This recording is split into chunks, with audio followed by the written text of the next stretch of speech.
কোটা নয় বরং উপসচিব পদে প্রশাসন ক্যাডারের কর্মকর্তাদের শতভাগ সুযোগের দাবি জানিয়েছেন বিসিএস প্রশাসন কর্মকর্তারা। সেই সাথে উপসচিব ও যুগ্ম সচিব পদোন্নতিতে পরীক্ষা পদ্ধতি না রাখার দাবিও উঠেছে। জনপ্রশাসন সচিব জানান, প্রশাসন স্থিতিশীল রেখে এগিয়ে যাওয়ার লক্ষ্যে কাজ করবে কমিশন।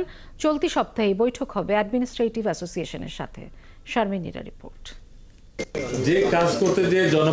17 ডিসেম্বর সাংবাদিকদের সাথে মত বিনিময় করে জনপ্রশাসন সংস্কার কমিশনের প্রধান জানিয়েছিলেন, উপসচিব পদে পদোন্নতিতে প্রশাসন ক্যাডারের 50% এবং অন্য সব ক্যাডার থেকে 50% কোটা রাখার সুপারিশ করা হবে। সেই সাথে পদোন্নতি পেতে দিতে হবে পরীক্ষাও। 2 লেভেলে হবে, এর পরেরটা তখন সরকার পদোন্নতি দিতে পারবে। আরেকটা হলো যে পরীক্ষায় যে রেজাল্ট হবে তাতে যদি একজন কাস্টমস ক্যাডারের অফিসার সবচেয়ে বেশি নম্বর পায়, সে তালিকায় 1 নম্বর চলে আসবে। বিষয়টি সামনে আসার পর থেকে প্রতিবাদ জানিয়ে আসছেন প্রশাসন ক্যাডারের সদস্যরা। সকালে জনপ্রশাসন সচিবের সাথে বৈঠক করেন প্রশাসন ক্যাডারের সংগঠনের নেতারা। পরে সংবাদ সম্মেলনে বাংলাদেশ অ্যাডমিনিস্ট্রেটিভ সার্ভিস অ্যাসোসিয়েশনের সভাপতি দাবি করেন, অন্যান্য ক্যাডারের পদোন্নতির বিপক্ষে তারা নন।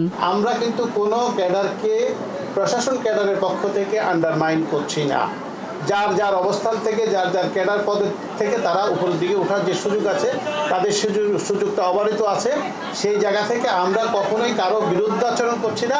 আমরা একটা রাষ্ট্রকে, জনপ্রশাসনকে কোনোভাবে যাতে অস্থিতিশীল না করা হয়, সেজন্য আমাদের কর্মকর্তারা এখানে এসেছেন বিনীতভাবে অনুরোধ জানানোর জন্য যে জনপ্রশাসন সংস্কার কমিশনটা রাষ্ট্রের সবচেয়ে গুরুত্বপূর্ণ একটা কমিশন, যে কমিশনের মাধ্যমে এই যে মানুষ সরাসরি জড়িত, যারা কর্মে জড়িত, তাদের কর্মকাণ্ড পরিচালনার ক্ষেত্রে তারা যদি স্থির না থাকে, তাদের যদি ক্যারিয়ার প্ল্যানিং না থাকে, তাহলে তাদের মন খারাপ থাকতেই পারে।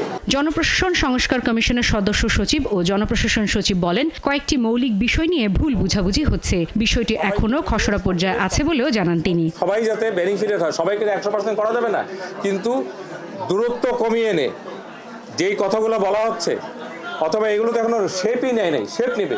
সেই শেপ নেওয়ার আগে আমরা ওনাদের সাথে ক্লোজ ডোর বসে আমরা আলোচনা করবো। সকলের সাথেই বসা হয়েছে।